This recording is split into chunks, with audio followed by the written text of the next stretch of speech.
This year's Badminton horse trials were destined to be a classic, and as the first day of dressage began, the dramas of the competition had already started to unfold. Virginia Leng's Master Craftsman was amongst 16 of the 101 entries who withdrew prior to the first horse inspection on Wednesday. Then, following the failure of Glen Abbey and Mark Todd's ride, Welton Greylag, a strong field of 83 horses went forward to compete for the Whitbread Trophy. This was the 31st and last year of Whitbread sponsorship, and there certainly were smiles all around as everyone relished the prospect of competing for a record £15,000 first prize.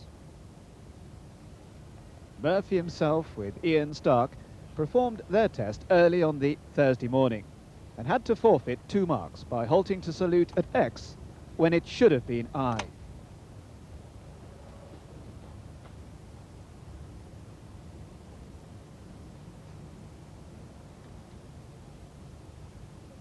Murphy produced one of the best tests of his career. It was a truly impressive performance, powerful but controlled, and with smooth transitions between the well-marked paces. The judges, Dr. Springorum, Mrs. Isabel Reed, and Count Pocci, were not so impressed and marked it with unexpected severity.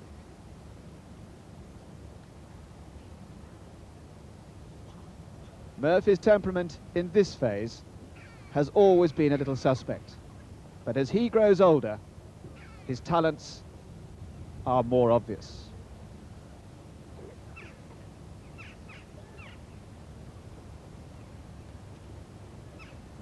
The dressage test at international level in its second year, now becoming a lot easier for the competitors' ride with experience behind them, and really beginning to get the very best out of the horses in this FEI test.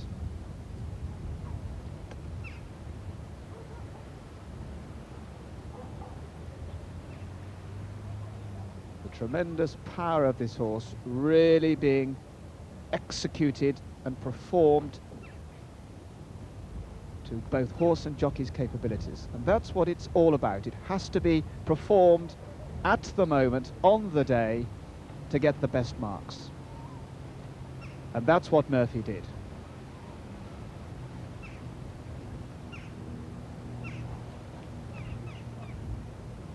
Undoubtedly, he was fortunate to have a quiet morning without a large audience, and that was a definite advantage. But horse and rider grabbed it with both hands.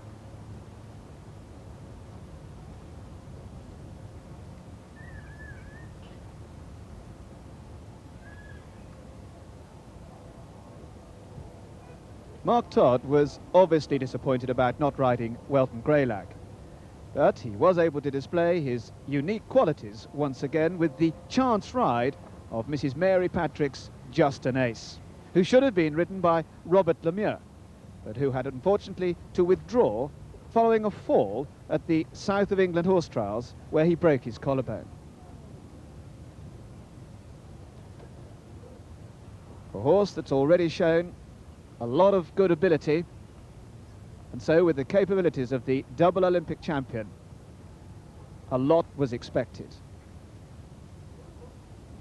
A horse that comes to Badminton for the very first time, and with quite a lot of experience behind him, and with the marvellous capabilities of this rider, equally at home in the dressage world as he is indeed in the show jumping world, and of course across country. No better person to give this horse a good ride and at the same time fulfill the potential for the future.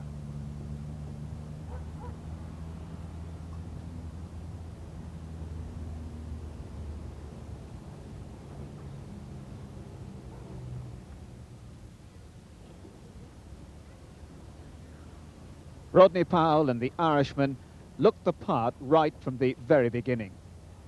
This horse, having previously competed at Badminton on 4 occasions, 6th in 1987, 13th in 1988, and then 3rd when ridden by Mark Todd in '89, and then again 6th last year. Rodney, like so many people in this sport, lost his sponsorship deal last year, and he certainly had his eye on the first prize. Had a lot of disappointments, has put all those disappointments to very good effect, and thanks to the backing of Pammy Hutton in the dressage, now is capable of being with the very best at the end of the dressage phase. And 1991 was no exception, with Rodney in 6th place on 54.8, poised right behind the very best.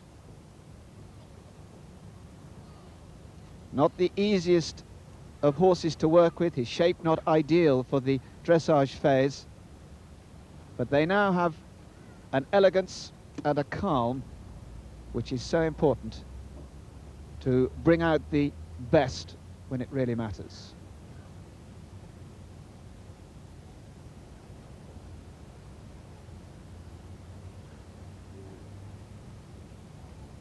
He too had the benefit of a quiet morning, riding his most experienced horse first.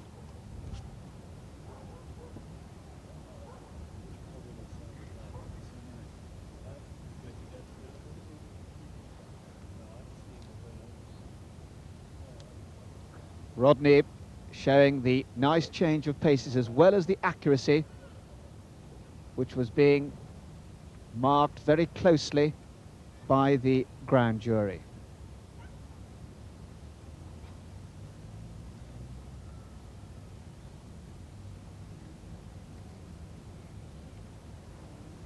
The short grass, quite damp on the first morning, which provided the odd slip.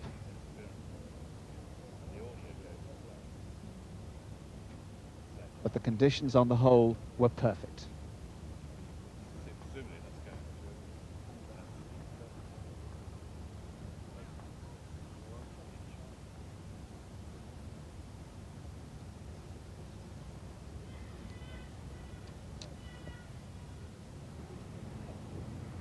"11 nations in all competing at Badminton, and a strong challenge from the United States of America.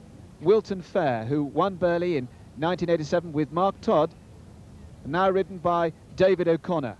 And they did a very calm and flowing test to take the lead by 0.8 of a penalty from Murphy himself.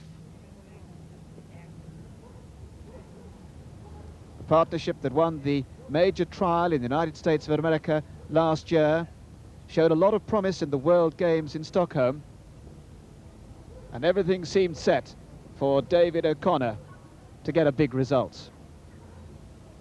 What was quite noticeable at this stage on the first day was the variation of marks between the three members of the grand jury, but the average, of course, is what counts, and that average very much favoured the final score of David O'Connor to put him into the lead at the end of the first day.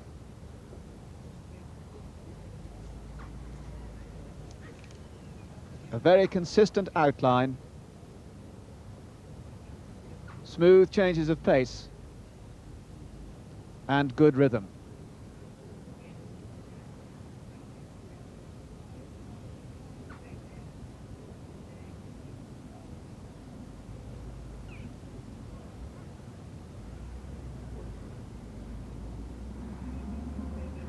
The Americans now trained by Lars Cederholm, and could they become a force with the 1992 Olympics just around the corner?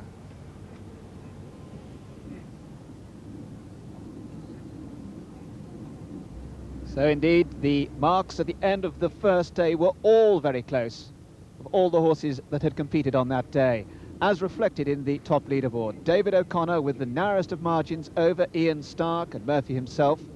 Mary Thompson, a good performance from the young King William, very much in touch, as well indeed some of the favourites. Rodney Powell and the Irishman, less than 3 marks behind. The young rider from Sweden, good performance from him to be right in touch. And of course Mark Todd breathing down the necks with just an ace.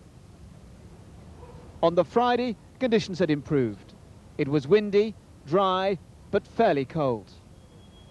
Troubleshooter and Helen Bell, though, gave an excellent display, and they took the lead.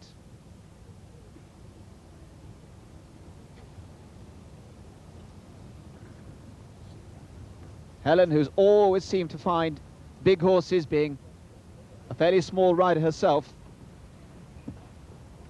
but with the enormous help of Rachel Bayliss, she really has got the best out of this horse in the last 2 seasons and produced the best when it mattered for this year's Badminton.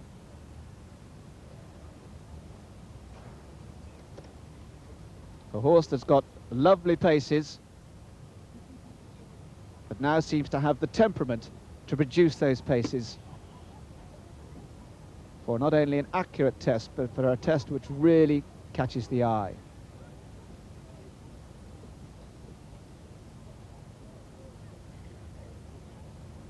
On the second day, there was considerably more atmosphere, and several of the fancy competitors suffered from that atmosphere with performances that were a little above themselves, to say the least, but not Troubleshooter.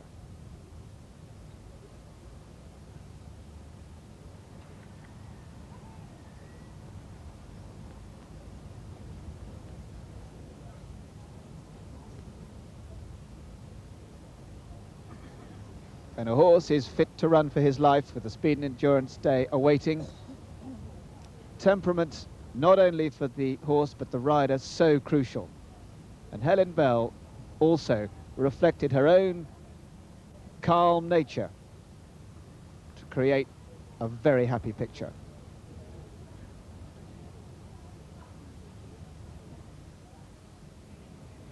Well, Troubleshooter did not remain in pole position for very long, because Mary Thompson and King Boris put in the expected polished performance. Much was expected of the British Open champion. Having just been pipped at Burghley, Boris having shown extremely good form in the lead-up to Badminton, a lot of pressure on both horse and rider, but as far as the dressage is concerned, it certainly didn't show, and King Boris provided the dressage test which Mary would have wanted to try and give her the title that she's been so close to in previous occasions. Third in 1990, and of course in 1989 she was second, so it really should have been Mary's turn.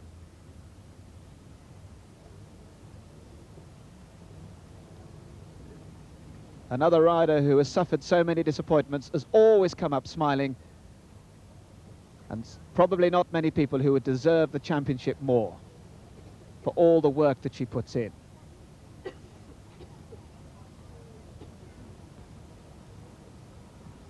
Former working pupil of Sheila Wilcox, and all the sort of characteristics that Sheila Wilcox brought to the sport, Mary has brought to the sport, and despite the one error, they quickly were back on track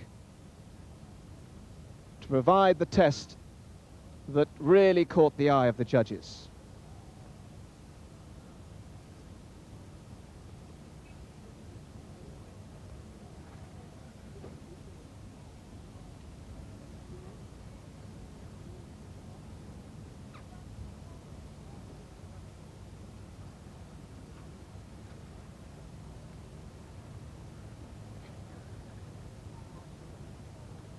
So a smile from Mary reflected that she was well pleased with Boris's performance.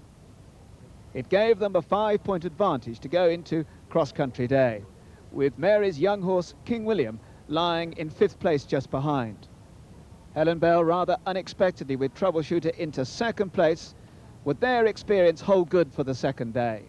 David O'Connor maintaining the United States challenge, but all eyes were on Ian Stark and Rodney Powell.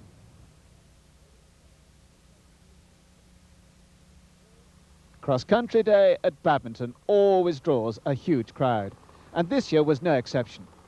Hugh Thomas had built a modern course, yet one still full of tradition. 6 times Badminton winner Lucinda Green had a good look round and gave her opinion as to how some of these daunting obstacles could be jumped. This, in my opinion, really is Badminton again.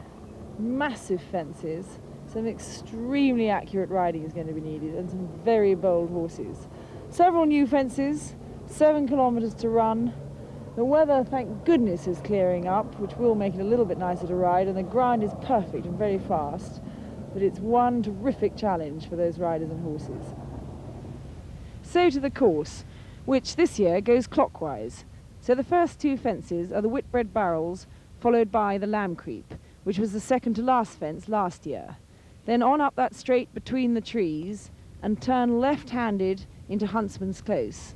A fairly straightforward fence, this pheasant feeder, but you have to be sure of your route as there are a lot of trees around. Then it's sharp right to Huntsman's Brush, which is just the same as last year's Huntsman's Hangover with the overhanging brush removed. So we come to number 5 now, which is this year called the Ha Ha Rails. Though this enormous ditch we're about to see has been here for certainly as long as I can remember, and a lot of time before, I think. The lip of the ground is a little bit difficult. As you come into it, you suddenly see staring at you an enormous 9-foot wide, pretty deep ditch with rails that go right up to maximum height, 3'11". Straightforward fence, but spooky early on, so it'll have to be a bold horse. If you haven't got a Badminton horse, you'll start to know about it at this fence. Then it's on to fences 6 and 7, the Mark Davis Fund Quarry.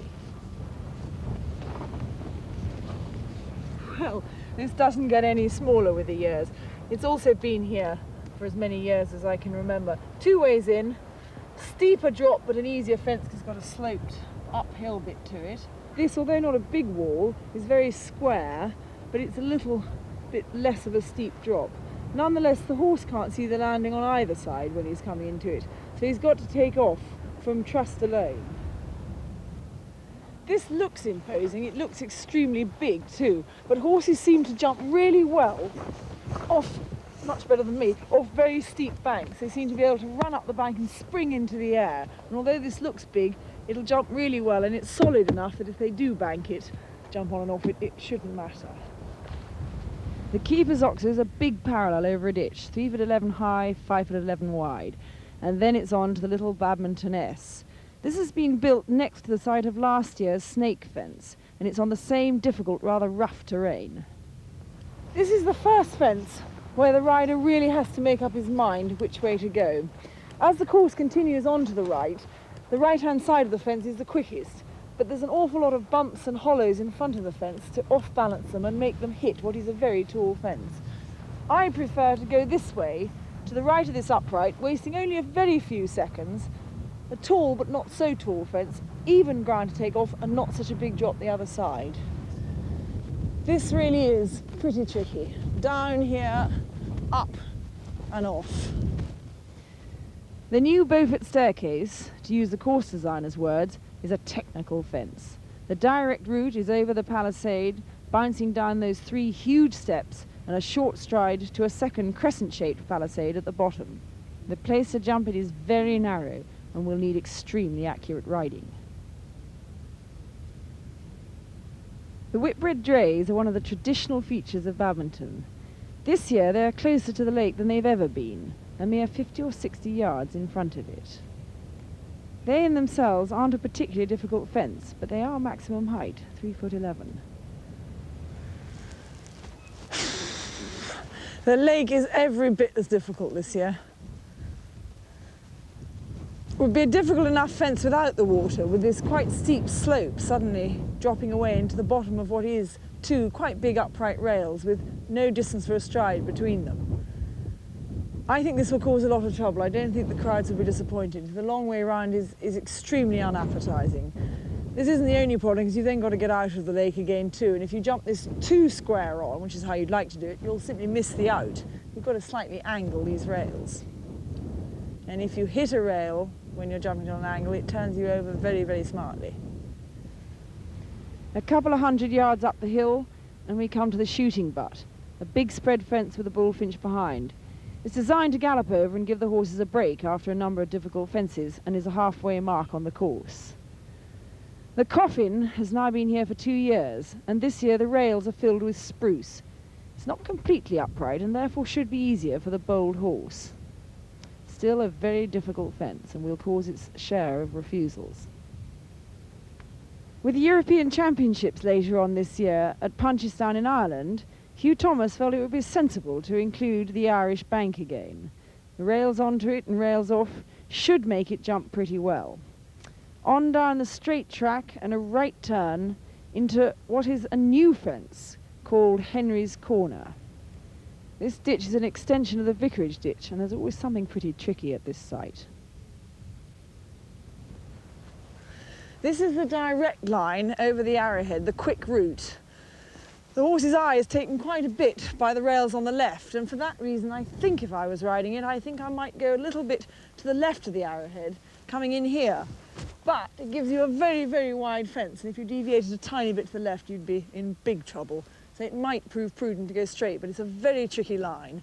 And if you don't like it, and 3/4 of the way around, quite a lot of people probably won't, you can slow up and pop along this quite narrow bridge, which most horses should be happy to do, over the little hunting gate at the end, and right there around the back, and over the corner where the two rails join. The Vicarage V is unchanged. This is one of the truly famous Badminton fences. The long route on the left over the rails, and a quick way across the corner. The Vicarage Pond is big and solid, and is a maximum height fence into water. It's always difficult to predict how horses will react, but if you are going well, it shouldn't prove too difficult. The alternative on the right is two smaller birch fences into slightly shallower water. The Luckington Lane bank is unchanged, as are the two spruce hedges at Centre Walk. They've been known to catch the odd horse out in the past because the distance between them is inexact. It measures 20 metres, but it has been jumped in anything from 3 to 5 strides. Tom Smith's walls are back again this year, this time only flagged as one fence. The direct route is over the corner, and I am sure that a lot of riders will take this, as the long way round is very time consuming, over the small one, which is not an official fence, and then all the way round to jump the actual fence itself. Then it is back and over the Luckington Road again. Two routes here. The first, and certainly the longer, with 3 obstacles to negotiate rather than 2, is a 5-barred gate, followed by the road crossing of a large oxer onto the road and a hedge out. The quick route is on the angle. Never easy on a tired horse, but the white flag on the second element has been moved 4 feet to the left to encourage riders to try this way. The footbridge is unchanged from last year, but of course jumped in a different direction. On the right is a vast parallel over the ditch. The alternative being the ditch, followed by a bounce set of rails. And then it is on to the last of the new fences which really need thinking about, the Wayside Inn. The approach looks muddled, as the park fencing not only blocks your view, but hinders your approach if you wish to take the easy route, which either is rails on the angle or a bounce by taking the fence straight on. The corner is huge, the maximum allowed under the rules, and a complete right angle. It'll require bold and accurate riding. And then there are just 3 fences to go before finishing the course. At 28, the Deer Park barrier, a wooden wall filled with brush, with a large ditch in front of it. On then to the penultimate fence, the stick pile. It's definitely in sight of home now, and it's a maximum height parallel of tree trunks. And so the last, the Whitbread bar. It always seems, sadly, to catch 1 or 2 people out. It's upright, maximum height, and certainly needs respecting. The speed and endurance test is divided into 4 distinct and independent phases. The test is designed to prove the speed, endurance and jumping ability of the true cross-country horse. The 4 phases follow one after the other, with just one 10-minute halt to allow for the horses to be inspected before the cross-country course itself. Phase A, roads and tracks, was 4,630 metres, to be completed under the optimum time of 21 minutes. 4, 3, 2, 1, go! Then the steeplechase, a distance of 3,105 metres to be completed at almost racing speed in under 4.5 minutes.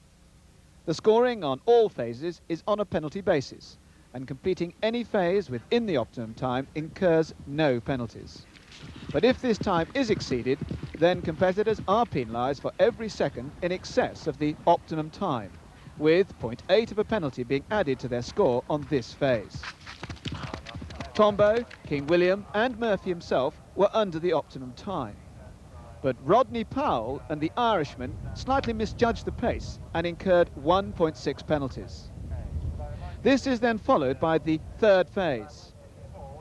More roads and tracks over a distance of 10,450 metres. And then, of course, the 7,000 metres of cross-country. 5, 4, 3, 2, 1, go. Anne-Marie Evans and Tombo had the daunting task of being the first to tackle the course. Lucinda, you've been in this unenviable position before. Yes, Mike, it's never easy going first. For a start, you've no idea how the course is going to ride, and there's something even worse, is that there's not one single footprint on the course to give you any sort of feeling of encouragement. If you go later on, of course, news gets back to the start, and you can set out on the course with the knowledge of how some of the course is riding. At this stage in the competition, everyone was watching to see how the course would ride, and good performances from this one, Tombo, Steadfast and King William, the next two to come, would have generated an air of confidence in the riders that were yet to set foot on the course. 4, 3, 2, 1, go. Good luck. I think this course can be divided into three main sections. The first part is big and bold, reasonably inviting. The second part, with the little Badminton-esque, the steps and the lake, involve a lot of jumping down and is very demanding physically on both horse and rider. And then the last part, with Henry's Corner, Vicarage V, Tom Smith's Walls and the Wayside Inn, just to name the main ones, involves tremendous accuracy from, again, both horse and rider. William Fox-Pitt here on Steadfast, a really aptly named horse that he has taken through Young Riders Championships the last 3 years. This horse went round Badminton last year, slow but steady and surely. And I would think a good round from him will give a lot of confidence to a lot of people. Still very early on in the course, with everyone's eyes trying to pick up the reaction of horse and rider at the Badminton-esque.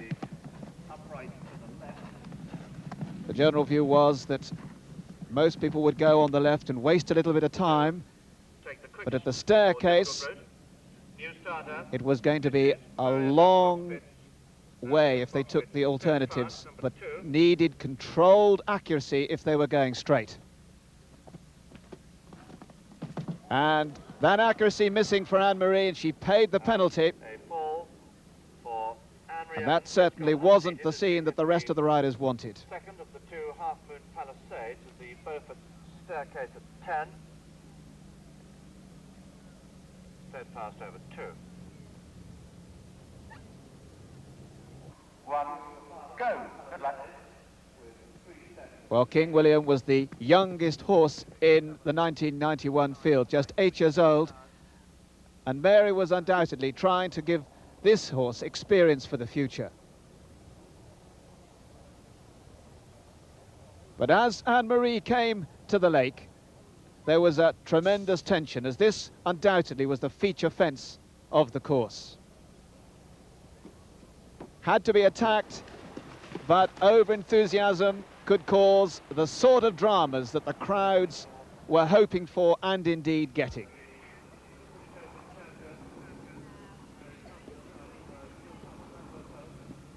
King William, one of the bright prospects for the future, as Steadfast gave the first example of just how the Badminton Lake should be coped with. William Fox-Pitt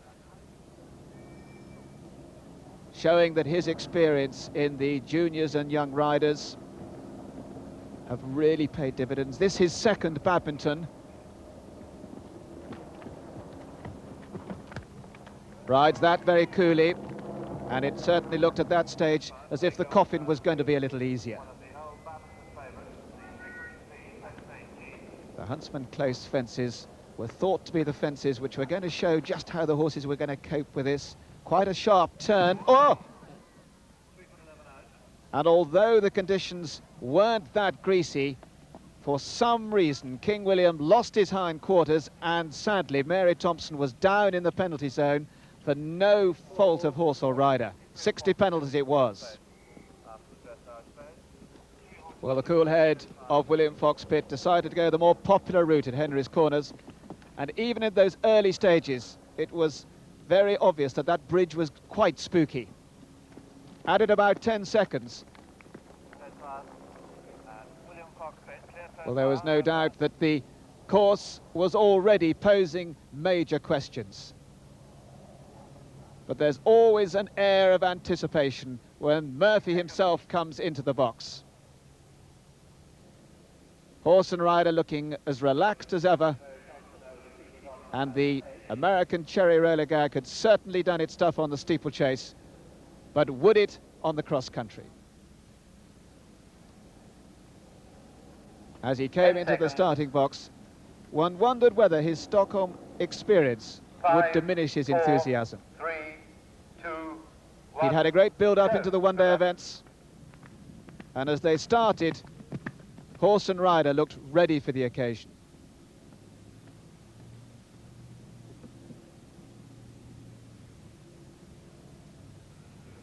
Hugh Thomas had set some fairly straightforward galloping fences for the horse and rider to really get into their rhythm, get the feeling of this course.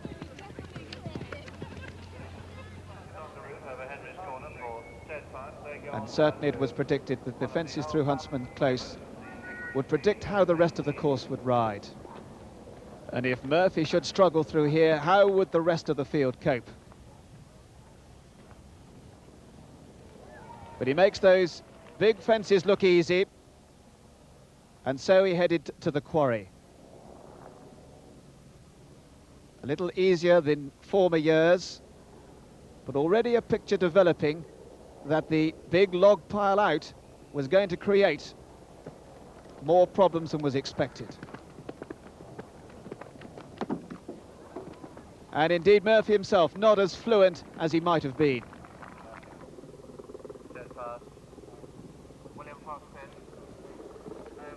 Many people predicted that Murphy himself would take the more direct route here, as the steering not as easy as some, and he did just that. But that wasn't a route for everyone. The ground very uneven. As we look at the staircase, showing the direct route with 3 bounces down and then a short stride before that bottom palisade, the long route taking an easy option at the top and an easy option at the bottom, again losing those precious seconds. Reminder that it's 0.4 of a penalty for every second over the optimum time, and that optimum time was 12 minutes 17 seconds. Now what would the big grey do down these steps? Could he show the power and the accuracy? And he did it in tremendous style, taking a stride out and bouncing through the bottom. And so a look at the lake that came next. A bounce into the water with the direct route straight out over the bench, with the alternative route very unattractive, very twisty, taking a horse right off balance and also adding a lot of time. Well, with steerage not the easiest with Murphy, Ian surely had to go the direct route. But would he show the restraint that was necessary?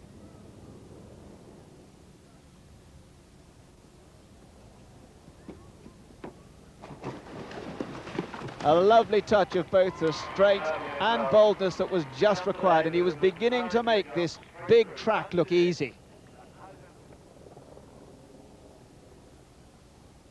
Ian in the past has taken his 2 greys directly through the coffin, one of the only riders so to do, but this year undoubtedly it was a little easier.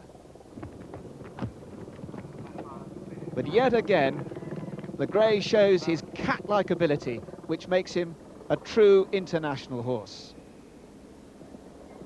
Well, the Irish Bank hadn't been in for a number of years, and that has caught the unwary in the past, but not Ian Stark this time, as he came to the Henry's Corners fence. Another fence where the grey may have to be taken the short route, and this would be the first horse to take this test on. The horse has to be very honest and go exactly where he's put, otherwise penalties are involved. And he made it child's play. For all the riders that were following, this performance was beginning to make their day look a lot easier. And so the problems kept coming, because the next was the Vicarage V. Again, the direct route requiring the accuracy for the corner. But of course, when you have the power and scope of this great grey, they're easy. The second water had a very upright rail in front of it. And although the grey was beginning to get strong, Ian was still able to control him, and that was the important part of this round at this point. And you'll note there how he crossed the bank on the angle. That, of course, was saving those precious seconds.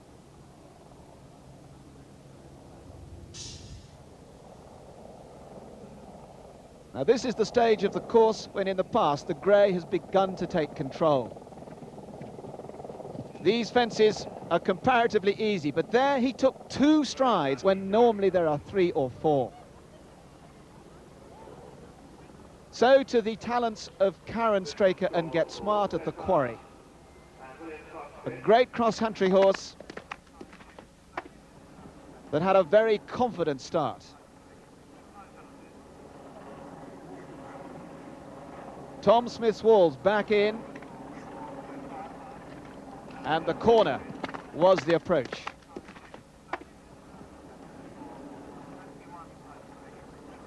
Now the Luckington Lane for the second time brings back memories of Murphy himself bouncing it 2 years ago. He'd be very lucky to do that this year and get away without a run-out. And indeed he gets the stride in which highlights the improved control that Ian has got, despite the grey still looking full of enthusiasm. And one is getting a picture of a class performance. Well, Karen Straker and Get Smart were trying to make up for a disappointing performance in the dressage phase, but they always have the ability on the cross-country phase. The last combination problem for Murphy himself was the wayside in. And he shows the tremendous power as well as accuracy, what the course was all about, to go across the corner.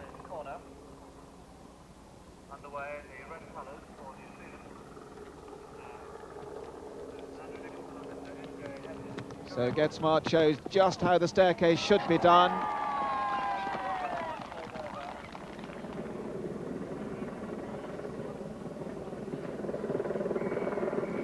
As concentration on the grey now begins to turn to the clock. Would he get anywhere near that optimum time of 12 minutes 17?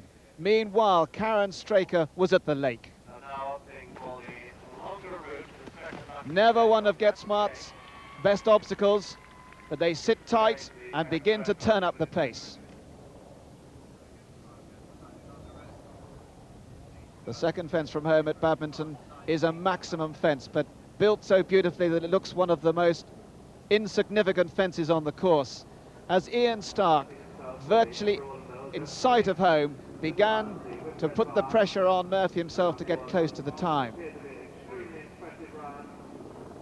It was this point in the World Games that Murphy himself was getting low on energy, but not today.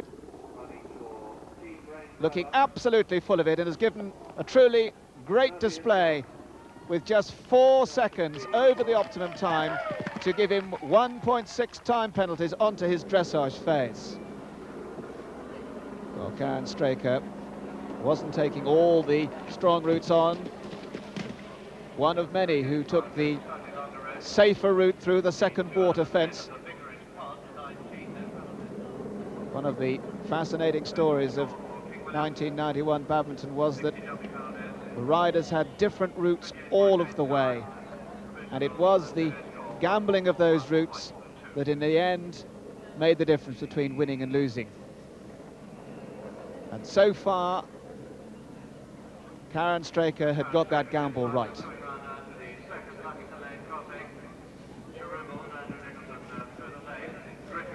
Their performance in Stockholm had been a little disappointing, but they look in great form as they go to the last combination with an enormous leap. Stride for home. Meanwhile, Andrew Nicholson had already been in considerable trouble with Skarubles. And with a refusal at the second water, they retire. As in the box, Virginia Lang and Griffin have their chance. A chance to prove that this horse really is world class. There's always been the doubts, and his performance in Stockholm was, of course, disappointing to say the least. The first half of the course he coped with. But then things began to go from bad to worse, and the horse's enthusiasm began to be in question. And as Ginny came to the second Luckington crossing, the picture became all too clear. Despite a winter of hunting, he really wasn't the top-class horse that we'd all had hoped. And indeed, one wondered whether the swap of Murphy himself and Griffin had been in Ian's favour or in Ginny's favour. An unusual sight as Ginny retires, raising her hands. And so often at an international competition, the top riders have two horses, and so they come at the very beginning and the very end. And this year, Mark Todd comes with just an ace at the very beginning. A horse that he's reputed to have only jumped the first cross-country fences. He jumped the barrels at the Whitbread Championship. With the European champion over. Now, a young horse, when he comes to Badminton, has to overcome the awkward moments. And he's had one or two awkward moments in the early part. Will he overcome them? Rather pitch Mark Todd up his neck, down the steps, but Mark Todd, the true champion that is, sits up and balances the horse beautifully. But how would they cope with the water? The answer was they grew in confidence and both began to ooze potential. Lovely young horses, only 9 years old, and interestingly enough, by the same sire as the horse that Lorna Clark will be riding later on. Both these two great riders on chance rides, both by the same sires. Beautifully executed, the longer but nicer way round Henry's Corner. And now coming into these rails that aren't flagged, they don't have to be jumped before the wayside in, but if you fall at them, you're in the penalty zone, so you still get penalised, and through what I think will be the most popular route of the wayside in. And then it's my husband, David Green, an ugly mug. A New Zealand-bred 9-year-old, show jumped to grade B standard. He's only been eventing just under 2 years, so this is going to be quite some test for him. He's a terrifically brave horse, very sensible, looks what he's doing and jumps. Coming in now to the Beaufort staircase. Very difficult fence to jump for the rider as much as anything. Those steps have a sort of electrocuting effect on your seat and unbalance you. And David sits a lot tighter than Mark Todd did there, and that's a good ride through. Coming into the Vicarage V, steady, accurate. Horse makes nothing of that. And then he comes around and bravely, I feel, tries the big fence into this water. Balances him, keeps him steady, sights the fence and rides him forward. Ugly only sees the water at the last minute, but that was the last little mistake that was made, and they both went on to complete a lovely clear round. Then Mystic High, the 12-year-old mare that Bruce Davison brought back into competition after she'd had a spiral fracture of the forearm and been off for nearly 2 years. That's surprising, jumping the slow way down the staircase.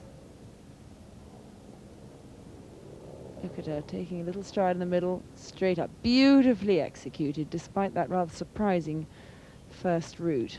Over the drays, and now to face up to this lake. 12-foot distance, a bounce, keeping the foot down on the pedal, beautifully in. No, he jumped in too straight. The mare had no chance to turn, but that proved to be the only mistake she made the whole way round the course. 2, 1, go. Good luck. So Rodney Powell set off knowing exactly where the problems on the course were occurring. The horse, with all the experience, it could have been the chance that he was looking for to get all the frustrations and disappointments behind him and actually win the big one.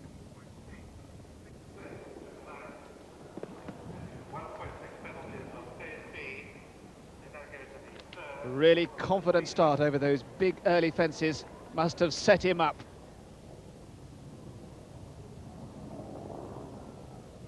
In Stockholm, he chose not to follow the instructions of the team, paid the penalty, and he learnt a lot from that.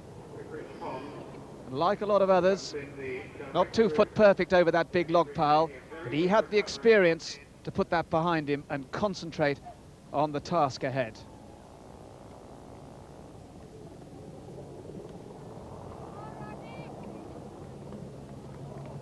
One of the local contenders for the title, a lot of support around the course, willing him on. 14, Olympic Bristol's bronze. Very enthusiastically through the staircase, but Rodney holds him together, holds the line.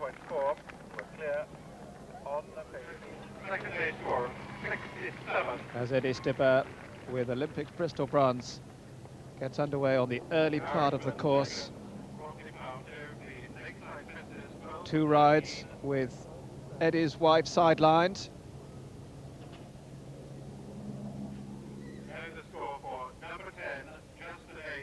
The biggest crowd seen of the trial so far, round the lake to watch Irishman. Clear as he came to the lake. Not perhaps the prettiest, but certainly very effective.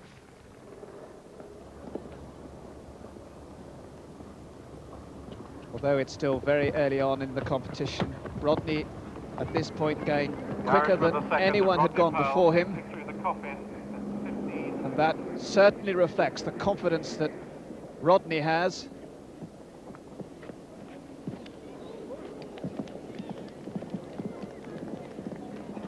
And certainly it had to be remembered that at this stage there was only really 2 rounds that had made this course look easy.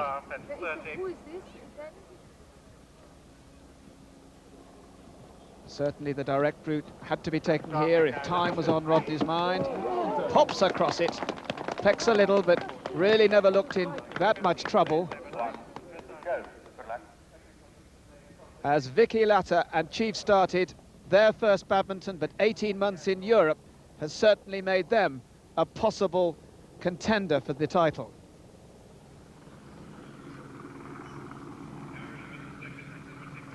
Very obvious at this stage that cross-country is going to be the big influence in this year's winner, and Rodney Powell, interestingly enough, didn't take the gamble of going the corner at the Vicarage V, reflecting again, as we said earlier, that the riders have got their different gambles. They know their horses, they know the way they go, and that's the important part of this competition, knowing your horse and reacting accordingly.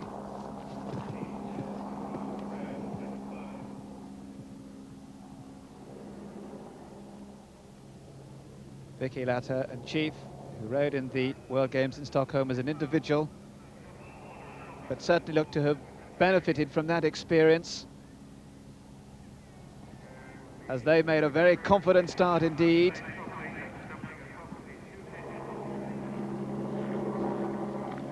And confidence was still the name of the game, as Irishman and Rodney Powell across the corner, all the short ways except the Vicarage V at this point in time. And the Luckington Road, the short route again. The route that you've heard has been changed and looks to be working.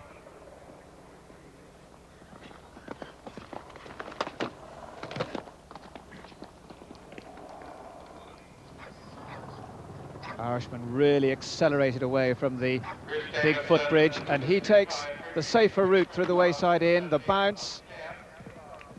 It hasn't the risk of the corner, and it's paid off because there's no jumping penalties, and Rodney Powell fast and clear at that point as Chief went to the lake. went a little wide. Vicky Ladder grabbed the reins and Chief helped her out. But Rodney Powell came home on a brilliant round under pressure, the first under the optimum time of 12 minutes 17 to complete on 56.4 penalties and go into the lead in the early stage of the day. Chief and Vicky Latter showing the agility of this New Zealand horse through the coffin, where poor Eddie Stiver and Olympic Bristol bronze incur 20 penalties to put them out of it at the second Luckington Lane. But despite the disappointment, still very determined. Badminton had been a long-term ambition for Vicky Latter and Chief, and it'll provide a very memorable experience for them in a really good round. But Jane Starkey and Fiver will have had a memorable occasion for different reasons. Pretty sore reasons too. It wasn't to be Mary McFarlane's Badminton with McLeod, but she'll want to be back to try again, that is for certain. Morag, one of the most consistent mares in the eventing world for years, set off in her normal form. But an uncharacteristic mistake spoilt an amazing record for her at Badminton. Morag approaching the lake. Just hit the first bar and she was almost in full sail out to the lake, but it was outside the penalty zone and 20 penalties to tarnish an otherwise perfect record for this great mare.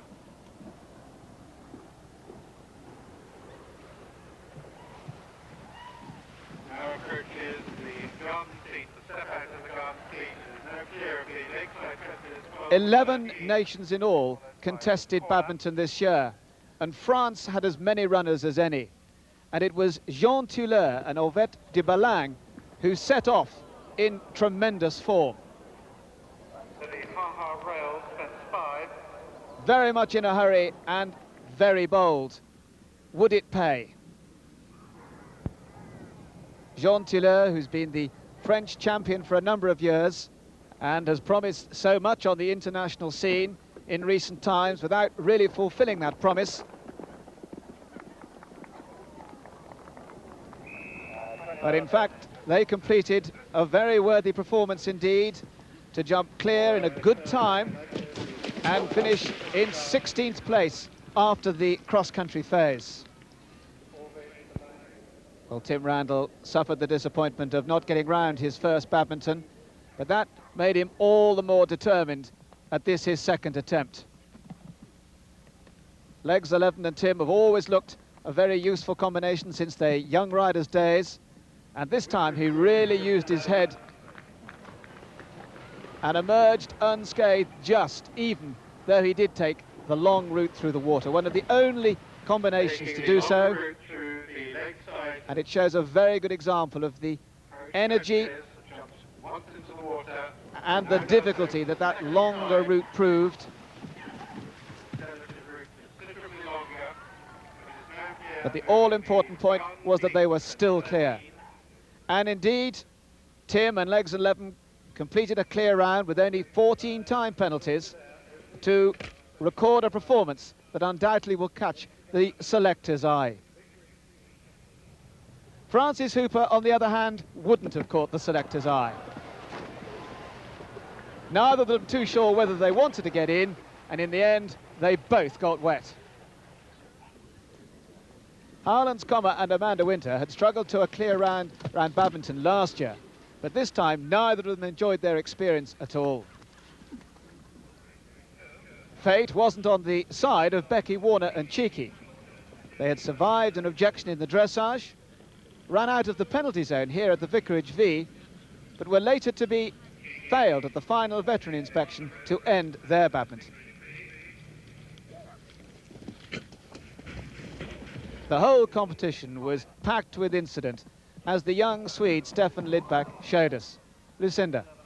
Yes, that is Badminton. 2 years ago, this guy was European Young Riders champion, and now he's on the floor.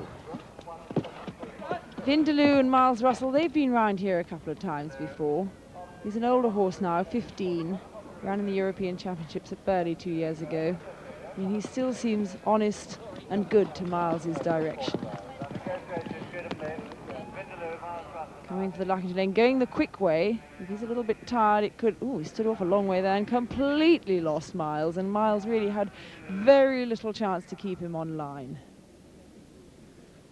And here, Rachel Chaddock and High Strider, kicking a lot to get him in here, and the odd whack, well ridden, but she's way offline to get back to the out.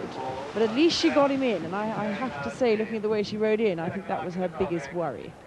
See how deep that water gets. Logical Song for France. Another reminder. That, as the Daily Telegraph said, is a pretty illogical entry for Logical Song. But both survived, although it took them a few minutes to get back together again.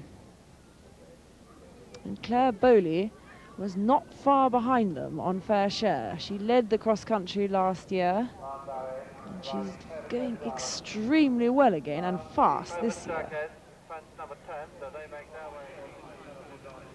Steadying now, she comes round for the easier way into the second water.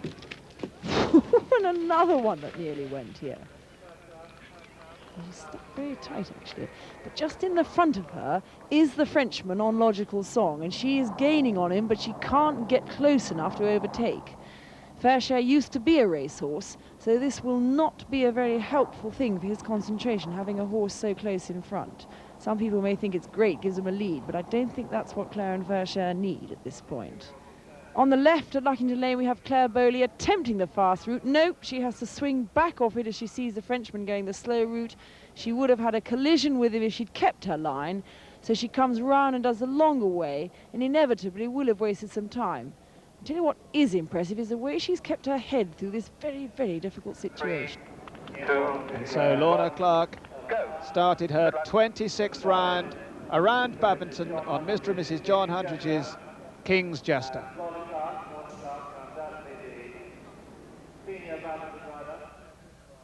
Claire Bowley, who confirms her cross-country skills with a second great round across country on Fair Share.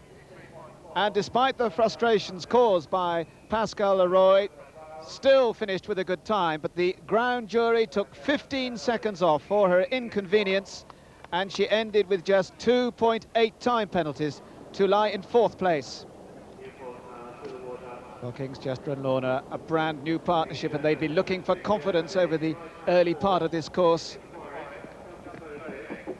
And over the early fences, certainly not altogether.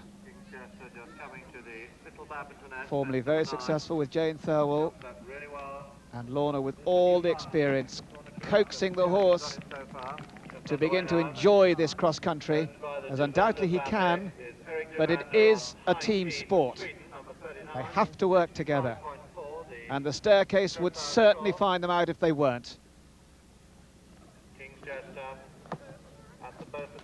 And suddenly, through the great skills of Lorna, they begin to look a team. They pop down as neat as anybody. Well, the success of the World Games in Stockholm has encouraged the Swedish nation even more, and this is one of the young guys helping them, Erik de Vander with High Tea.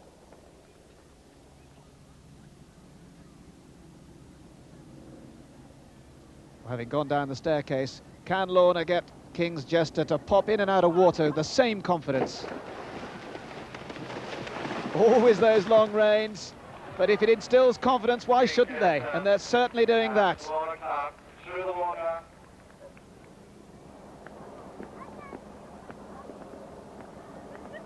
Lorna, a true professional. She analyses everything. And there you hear her encouraging him.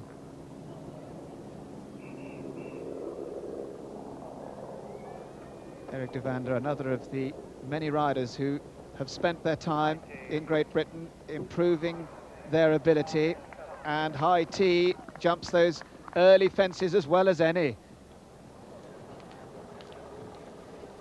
With that confidence growing, Lorna Clark stepped up the pace and showed that she's as good as ever at jumping the corners at Henry's corner. And immediately followed that at Tom Smith's walls. Lorna with her two top horses sidelined. Thought at the beginning of the season that she mightn't have any horse to put her in the team reckoning, but King's Jester, the further he went, the better he went. High Tea has on several occasions given Eric Duvander some nasty moments, but this time the concentration sticks and they stay very much as a partnership and overcome the nasty problems that occur on the course.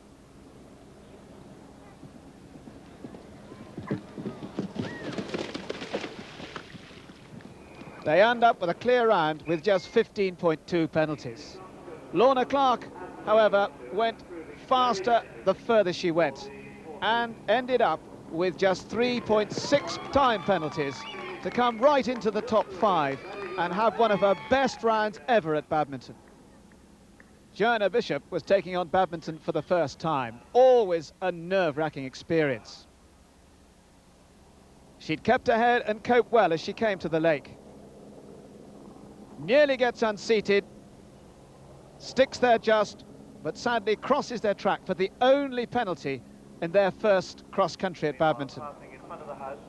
Andrew Benny from New Zealand has always taken on the difficult challenges across country, but this time it ended as a very wet one. But horse and rider were none the worse. In the lake, first 12. Very neatly through that. Bold Venture, ridden by Moira Horton, had gone clear until Henry's corner. But like so many, she hit the gate, but they parted company. None the worse, she remounted and completed the course for 100 penalties in all. The lone Irish challenge came from Mark Barry and Paper Chase, combination that's competed at young rider level, attacking their first Badminton. And attacking was the word, because they overrode fence 5 and parted company. But despite that, they remounted, survived one nasty moment and then completed the course. Well, David O'Connor and Wilton Fair might have produced their best test in the dressage, but that wasn't to be the case across country. They had problems right from the word go, and eventually they ended their day at the second water. Duncan Douglas is no stranger to Badminton, but these days is not as active a competitor as he used to be. And it shows. But he jumped one of the 22 clear rounds, and Mr. Roger Baldwin's Night Rider finished with 34.8 time penalties, despite their odd near miss.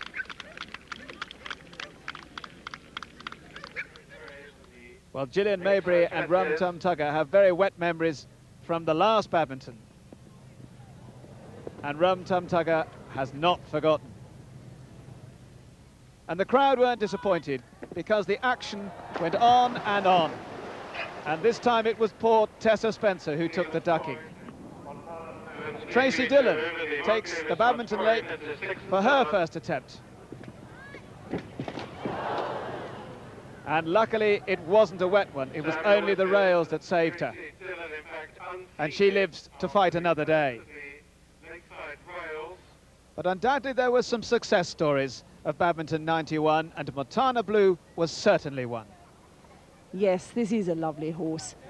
Katie Meacham has had him several years now, brought him through from the beginning, taken him slowly and steadily. He's had a couple of setbacks, mostly health-wise, and she's just never given up. She's known what a cracker of a horse she's got.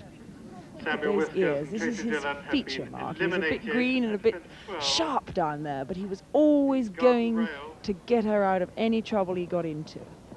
Jacana here with Richard Walker. This horse only 9. Makes a lovely job of the S fence. Gave Richard a 3rd placing at Burley last year. And now to the lake. This a very big test for this young 11-year-old. but still the ears are pricked. A little bit shy. Katie's having to say, come on, it's all right. And he trusts her, and look how he looks for the out. He just bends his head round and says, that's where I've got to go, and I'll go. Richard Walker, very accurate rider. Little horse trusts him implicitly. Copybook down there. Montana Blue still going strong, ears still pricked, comes round now to the pond, maximum height fence. Look at that little neat pop in. This horse really knows his job now. I think probably this is the most exciting combination that came through Badminton 91. Jacana, Richard Walker, the Vicarage V, he lost his line, having just said how totally he trusted Richard. Things went a bit wrong there, and they very nearly lost each other. Richard gives him a reassuring pat. He takes him round now the slower entry into the pond, the two smaller fences, to try and regain his confidence. He still nearly stops, hangs his legs as so often horses do when they're dropping into water to slow themselves up. It does have the effect of pushing you right out of the saddle. Richard's had 2 lives now at Badminton, and my goodness, he's going for the corner. He's risking a 3rd life, but no. This little horse did trust him implicitly, and now they're going to have to go back to the drawing board and relearn that confidence. That was just one question too many, I feel. But they'll be going again. It won't take too long. Curtin Hall was second with Sally Emery at Buccleuch, so she'd have every reason to fancy her chances of a good performance at Badminton.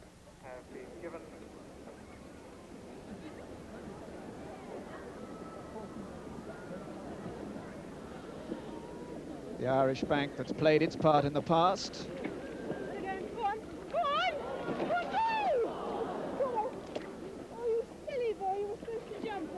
And it's played its part again for Sally Emery. Gilles Moret and Marcus Sherrard had had quite an eventful round before Tom Smith's walls.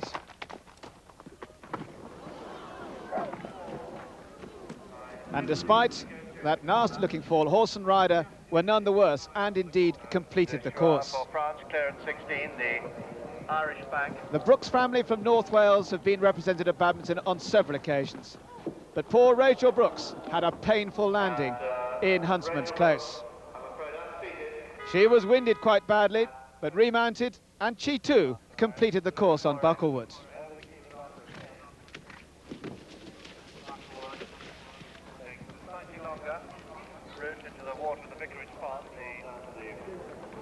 Australia has a proud record at Badminton with Laurie Morgan and Bill Roycroft, 2 of the famous names on the Roll of Honour.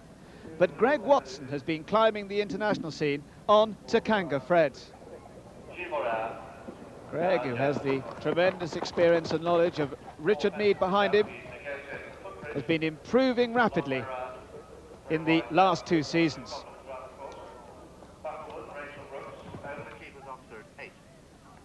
This big striding horse competed with distinction in the World Games at Stockholm, and certainly looked very confident as they approached halfway. Susanna Macaire, too, has benefited from her experience in the World Games. That wasn't a success story for her, but she's in with a real chance as she sets out on this cross-country course.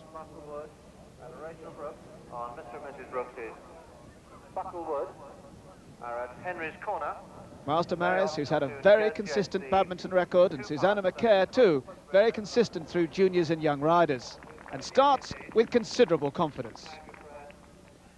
A great long stride of Takanga Fred, 8 up the ground. Indeed, he was the 3rd fastest time across country all day to incur just 1.6 time penalties. Over the quarry, 3'11". Susanna Macaire, who holds her line very well down through the staircase, was clear as she came to the lake. Master over with Fred Gray, so they go to the... They've learnt the game as a partnership, and they look very much a happy partnership as they clear the lake with ease. out of the leg. Takanga Fred and Greg Watson complete a tremendous round to put them into 9th place after cross-country. Well, this is the 3rd attempt at badminton for Susanna Macaire and Master Marius. And indeed, it's their best to date. They finished 7th overall in 1990, but their performance across country as good as ever to record just 10.8 time penalties and put them very close to the leaders. Anna Herman from Sweden, one of the most popular competitors. She had gone clear until the Vicarage V. But a run out there meant that those 20 penalties put her out of the reckoning.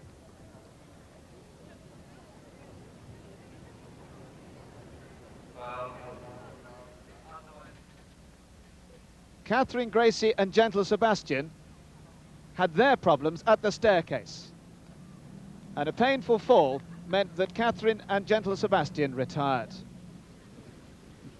Timber Rua and Jemima Johnson were in 13th place after the dressage and had their best chance ever. But he's never been the easiest of horses across country, not only a hard puller, but sometimes his enthusiasm in doubt. He actually lost a shoe halfway round the course, which made Jemima's task all the more difficult. They just ended up with the 20 penalties on top of that Luckington bank.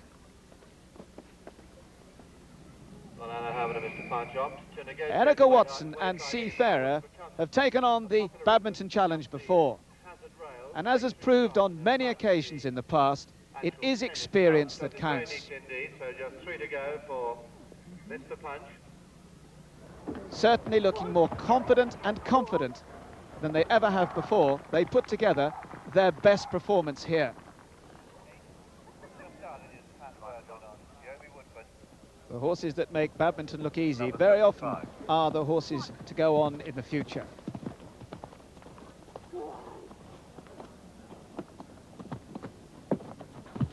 Seafarer helps the jockey out, but it is a partnership where you both help each other, and that's what wins competitions.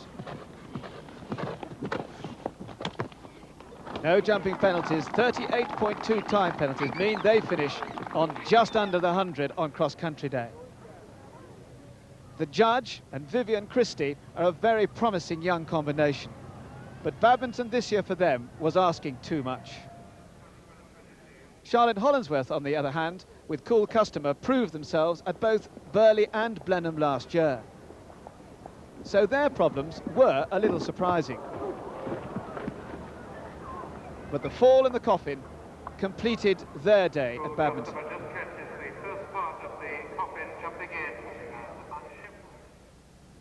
The crowd in their thousands stayed at the lake all day, and they certainly had their money's worth. Wales into the lake, take the direct route bound through. Fenella Focus providing the splash of the day. Undeterred, but home for a hot bath. The lake claimed another victim, Tanya Cleverly and Watkins. But there were some happy stories at badminton too, and one undoubtedly was Lynn Bevan with Horton Point. This wonderful 13-year-old, probably one of the most experienced horses in the field, taken Ros Bevan through young riders and badminton, and now Lynn, his sister, through young riders and round badminton. It was a superb performance by both of them. She's an international show jumper. She rides extremely well and very fast across country. And yet when it came to the show jumping phase, she did have 2 mistakes.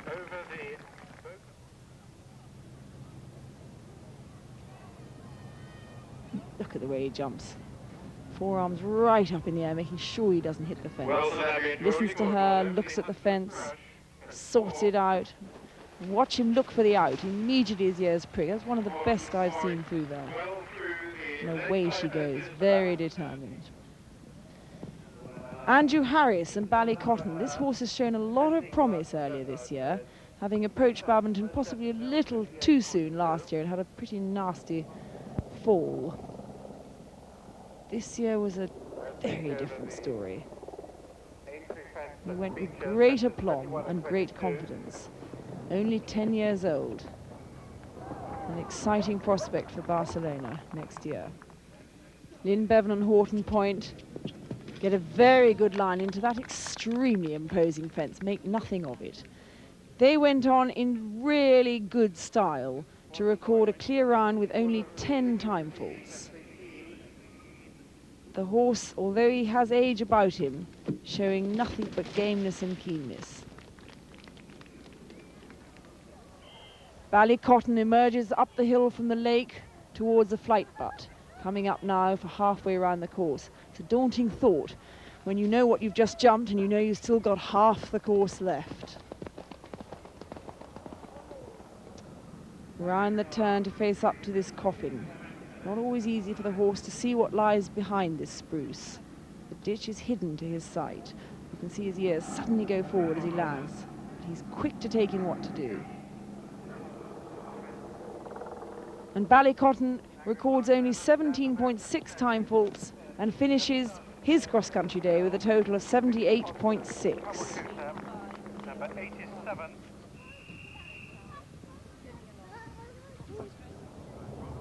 Well, in second place after dressage, Helen Bell and Troubleshooter had all the pressure on them. Although she's had experience of badminton before, she's never been in such a position in what is regarded as the individual world title. A horse that has a record of being very hard pulling, but completed a very good performance at Burghley last year and jumps those early fences as well as anybody. Troubleshooter, Helen Bell approaching the little Badminton S. They jumped out. The new brakes seem to be working. The harder the horse pulls, very often the slower you go across country, but they seem a happy partnership as they come to the lake.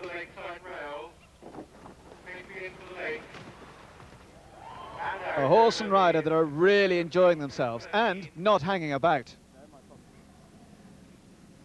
But Rodney Powell with Mr. and Mrs. Rex Boucher's Timber Hill must start off with as much confidence as anyone. Still the only competitor within the optimum time. That, of course, on the Irishman. Timber Hill, who hasn't competed in a three-day event for some 18 months. So a real test of judgment of both horse and rider.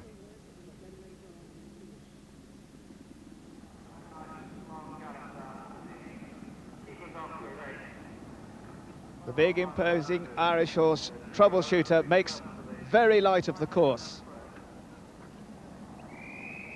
Very scopy and a real international prospect.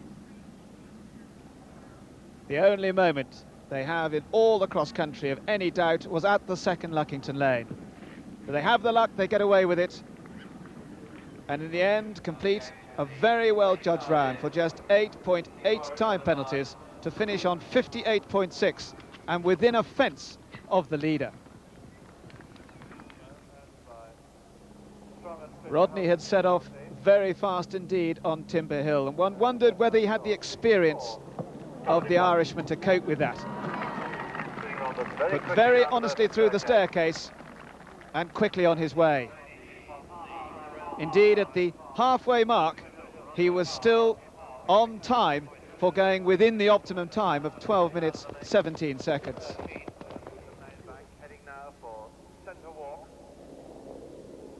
Well, a lot of people were behind Mary Thompson as she set off on King Boris. Overnight leader after dressage, and the horse looked absolutely brimful of confidence as they jumped out of the quarry. It did become clear that Rodney had perhaps set off too fast on Timber Hill as he came within the last mile of this course. Indeed, he had to nurse Timber Hill home to get home with just over 11 time penalties, which was still good enough to have two horses in the top 12 for Rodney.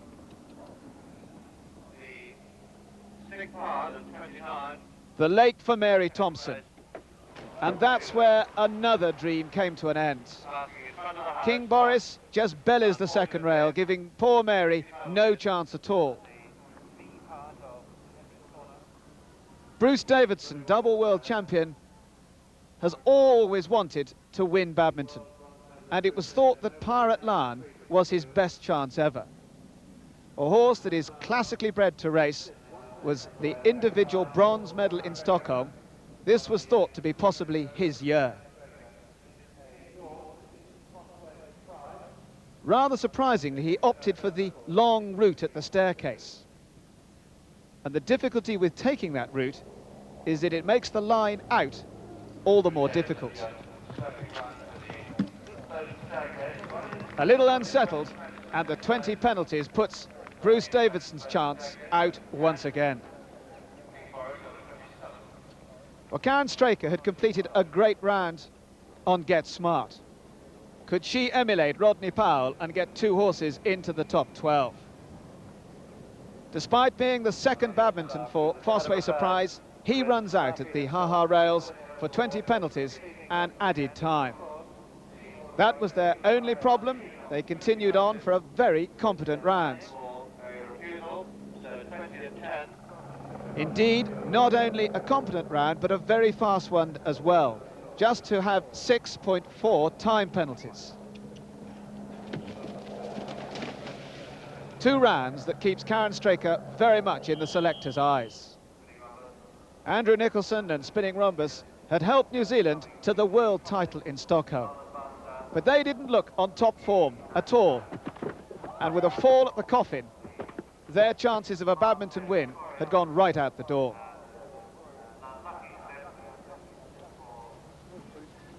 It wasn't Anne-Marie Taylor's day.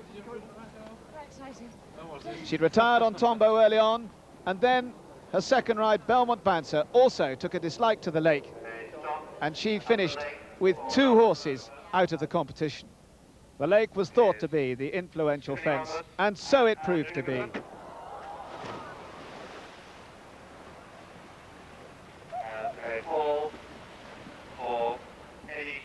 And so the day finished as it had started, with another flawless round from Ian Stark on Glen Burnie.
Well, 1990 was not Ian Stark's year, but 1991 well could be.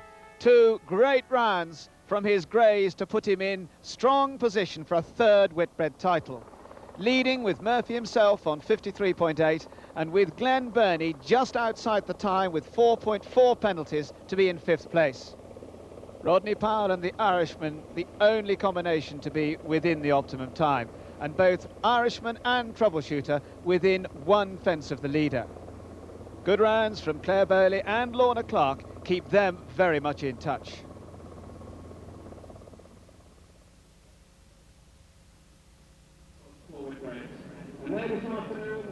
The final phase of show jumping witnessed by the Princess of Wales together with Prince William and Prince Harry. A capacity crowd watched the famous Whitbread greys bring down the curtain on 31 very happy and successful years of sponsorship by Whitbread here at Badminton. Well, the final phase was a demanding one. 12 fence course, most beautifully dressed, with a time allowed of 110 seconds, which was to play quite an important part. And in 7th place was Mark Todd with just an ace, and he really was to put the pressure on the top competitors. Remember, it was all very, very close. Mark Todd, who's not only been such a world-class event rider, but competed in the Olympics very successfully at Grand Prix show jumping. So you really couldn't be in better hands for this phase. There are several difficult distances, and this is one down under the side of the grandstand. You've got 2 options here to go on 6 or 7, and the ones that have taken a stride out have had the rail down off the gate, but not Mark Todd.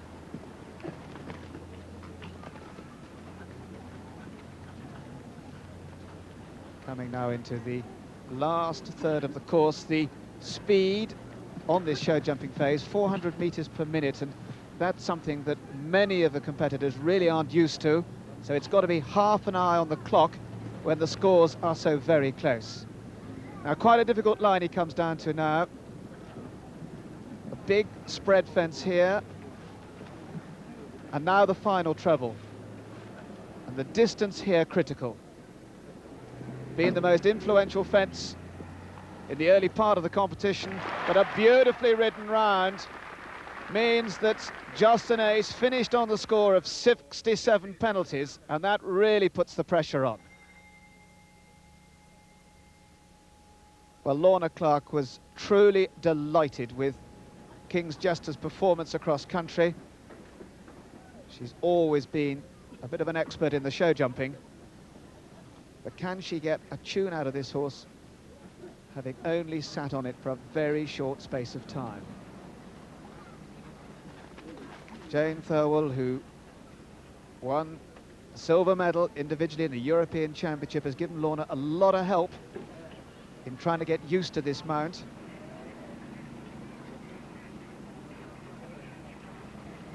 And whereas across country in the early part of it they really didn't look together, that isn't the picture now.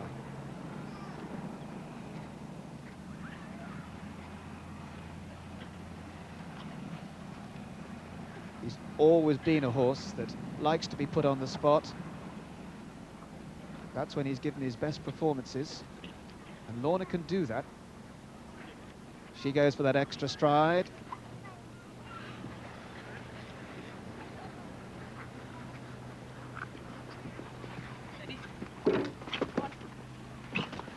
Richard Jeffries and John Doney have decorated this final phase, and nowadays the final phase is decorated to the standard that we're more used to in the international competitions. And what a great pleasure it is to be seeing that. So Lorna Clark clear as she comes down this final line, rattles that.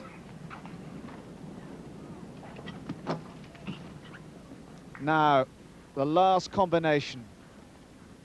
She's on exactly the same score as Mark Todd, but she was quicker across country, so will stay ahead if she's clear, and she is. 2 world-class competitors have put the pressure on when it really matters, and that's how you win titles. Claire Bowley. Well, a year ago, she led after the cross-country, only to have disaster in the show jumping. Can history repeat itself, or can Claire keep ahead? He's not an easy horse.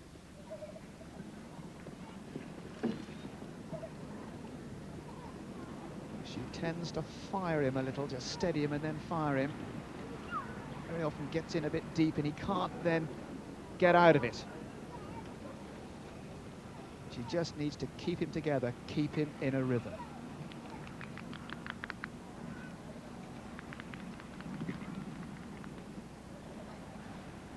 Now this distance could be her test. She really wanted to hold for one here, or rather hold for one extra stride. And she fired him.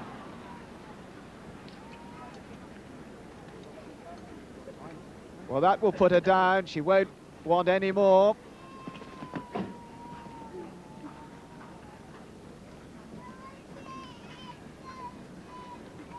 Well, there's no doubt the horse looked very fit and fresh, perhaps a little too fit and fresh, getting stronger.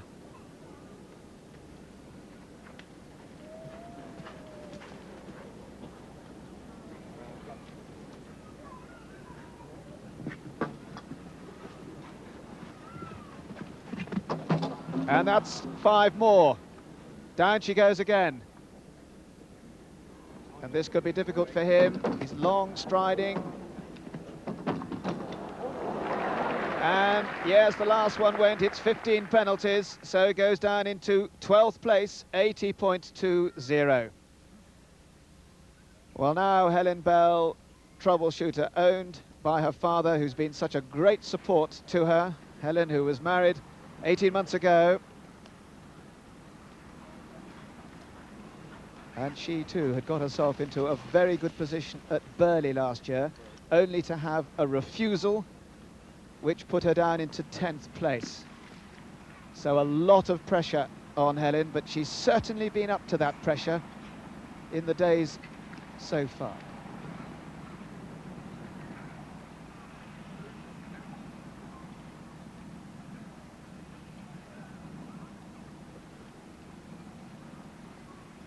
He's certainly got the scope. She's just got to contain him, because he too has a long stride.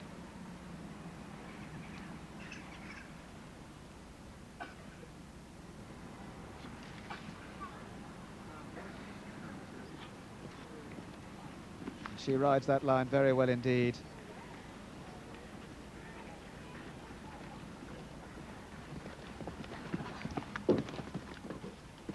Two years ago in Punchestown she got run away with, but ever since then there's been a lot of work put into the brakes, and certainly it's worked so far.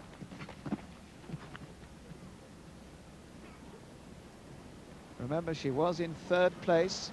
If she could go clear, she's within a fence of the 2 above her. And pressure tells a lot of stories. So that eases the pressure on Rodney Powell and Ian Stark.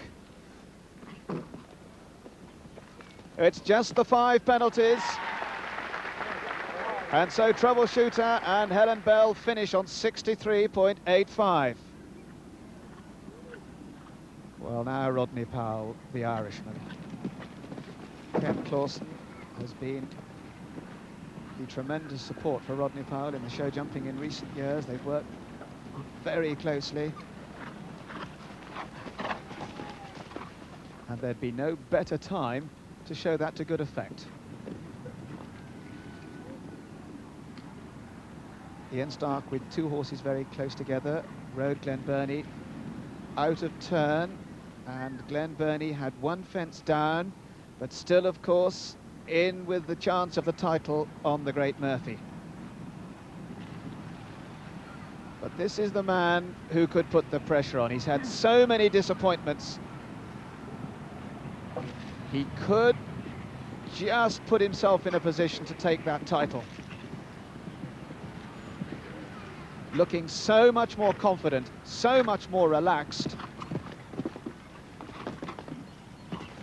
And despite being the only combination to go within the time, Irishman looking absolutely bright as a button.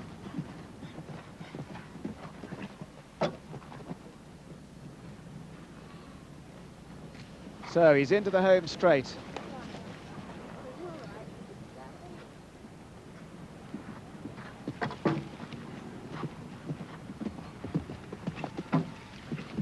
Really jumping very well, just the last combination. Rattles the first very hard, it stays, and they all stay. And he is clear. So the Irishman finishes on 56.40. And if Ian Stark has 1 fence down, Rodney Powell will win the title. Well, there's no better consistent performance than these two. 5 times in the money out of 5. Well, he has got a grin all over his face. He has got to sit and watch now, Rodney Powell, and isn't he delighted? And there is Ken Clausen just congratulating him. But there won't be a grin on Ian Stark's face. Now, what will Murph do? Is he tired? Will he get strong? Notice how very quickly Ian turns up, and the reason for that is that, of course, he doesn't get away from him then. He's got a much better chance to keep him anchored. He turns him up short.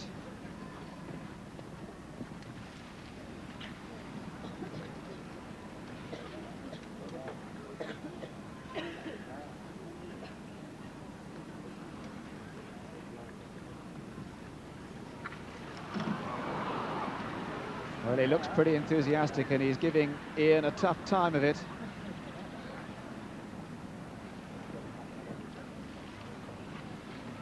What power, what strength. And he really is in charge. Is he in charge too much? Ian has got him back.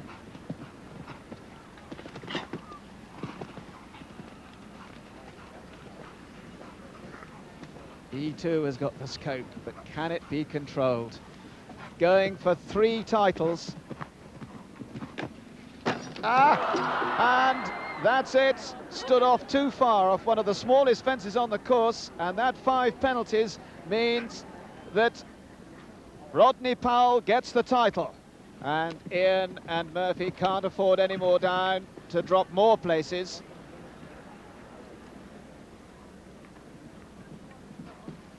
Just those 5 penalties so far, and 5 it is in second place. Just Murphy's enthusiasm that robs him of the title, but a well-deserved win for Rodney Powell and the Irishman. I did it! He did it, and he did it his way, finishing on 56.40. In the end, just over 2 marks ahead of Ian Stark and Murphy himself. Helen Bell right there in contention with Troubleshooter in 3rd. Lorna Clark putting a tremendous performance together with King's Jester on 67. Mark Todd, chance ride yet again in 5th place. And then Ian Stark completing a remarkable record, finishing 6th on Glen Burnie.